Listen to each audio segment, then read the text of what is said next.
Assalamualaikum warahmatullahi wabarakatuh. Yang terhormat Bapak Fidian Abron MPD selaku dosen pengampu mata kuliah Akhlak dan Tasawuf. Kami dari kelompok 3 yang beranggotakan Muhammad Iqmal Fauzi dengan NPM 2171020086, Marcella Permatasari dengan NPM 2171020083, Sabta Birana Dewanta 2171020053. Dalam video kali ini kami akan menjelaskan materi tentang standar baik dan buruk berdasarkan ajaran akhlak, moral, dan etika. A. Standar baik dan buruk berdasarkan ajaran akhlak, moral, dan etika. Menurut Imam Al-Ghazali, akhlak adalah sifat yang melekat pada diri seseorang yang menjadikannya dengan mudah bertindak tanpa banyak pertimbangan lagi. Ada pula sebagian ulama mengatakan bahwa akhlak itu adalah suatu sifat yang tertanam dalam jiwa seseorang di mana sifat itu akan timbul dengan mudah karena sudah menjadi kebiasaan. 1. Baik dan buruk. Menurut etik, baik adalah suatu yang berharga untuk suatu tujuan. Sebaliknya, buruk yang tidak berharga, tidak berguna untuk tujuan. Dalam ilmu etik, kebaikan tertinggi disebut sumum bonum atau al-khair al-kuli. Allah berfirman dalam Quran surat Al-Baqarah ayat 148. Bismillahirrahmanirrahim. Walikulli wijhatun huwa muwalliha fastabiqul khairat aina ma takunu ya'ti bikumullahu jami'a innallaha ala kulli syai'in qadir.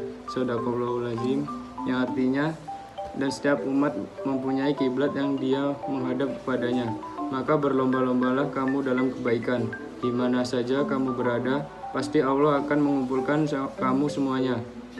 Sungguh Allah Maha Kuasa atas segala sesuatu. 2. Benar dan salah. Benar menurut etika atau ilmu akhlak ialah hal yang sesuai dengan peraturan, sedangkan salah ialah hal yang tidak sesuai dengan peraturan yang berlaku. Allah berfirman dalam Quran surat Al-Baqarah ayat 147 yang berbunyi, Bismillahirrahmanirrahim. Alhaqumir rabbika fala takunanna minal mumtarin. Shadaqallahul azim, yang artinya kebenaran adalah dari Tuhanmu dan janganlah kalian termasuk orang-orang yang ragu. Pengertian baik dan buruk. Secara istilah, terminologi, kebaikan didefinisikan secara berbeda. Hal ini dikarenakan ukuran penentu baik dan buruknya sesuatu itu bisa bersumber dari Tuhan, wahyu agama, dan manusia, akal, filsafat. Ali bin Abi Thalib berpendapat bahwa kebaikan adalah menjauhkan diri dari larangan, mencari sesuatu yang halal, dan memberikan kelonggaran pada keluarga. Macam-macam akhlak baik adalah takwa, ahfal, aqoh, sidik, amanah, fat, muru'ah atau marwah, zahak, tawazuk. Macam-macam akhlak buruk yaitu khizik, hibbu, hasad, lagibah. Pengertian akhlak dan etika. Akhlak adalah sikap yang melekat pada diri seseorang secara spontan diwujudkan dalam tingkah laku atau perbuatan. Akhlak baik adalah akhlakul karimah. Akhlak buruk adalah akhlakul mazmumah. Dalam pandangan Islam, akhlak merupakan cermin dari apa yang ada dalam jiwa seseorang. Sebagaimana sabda Rasul, "Aku hanya diutus untuk menyempurnakan akhlak manusia." Hadis riwayat Ahmad. Moral dari bahasa Latin atau mores yang berarti adat kebiasaan. Ada moral dibagi dua, yaitu adat sahihah, adat masyarakat yang dilaksanakan secara turun-temurun dan tidak bertentangan dengan ajaran Islam atau Al-Quran dan As-Sunnah. Adat fasidah, kebiasaan yang telah lama dilaksanakan oleh masyarakat tetapi bertentangan dengan ajaran agama Islam.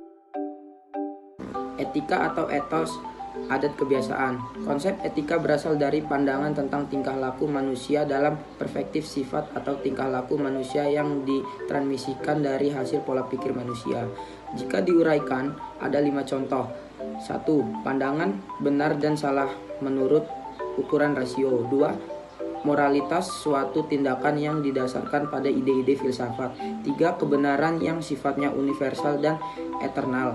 4. Tindakan yang melahirkan konsekuensi logis yang baik bagi kehidupan. 5. Simbol-simbol kehidupan yang berasal dari jiwa dalam bentuk tindakan konkret. Ukuran baik dan buruk menurut aliran. Ada 3 bagian. 1. Aliran idealisme.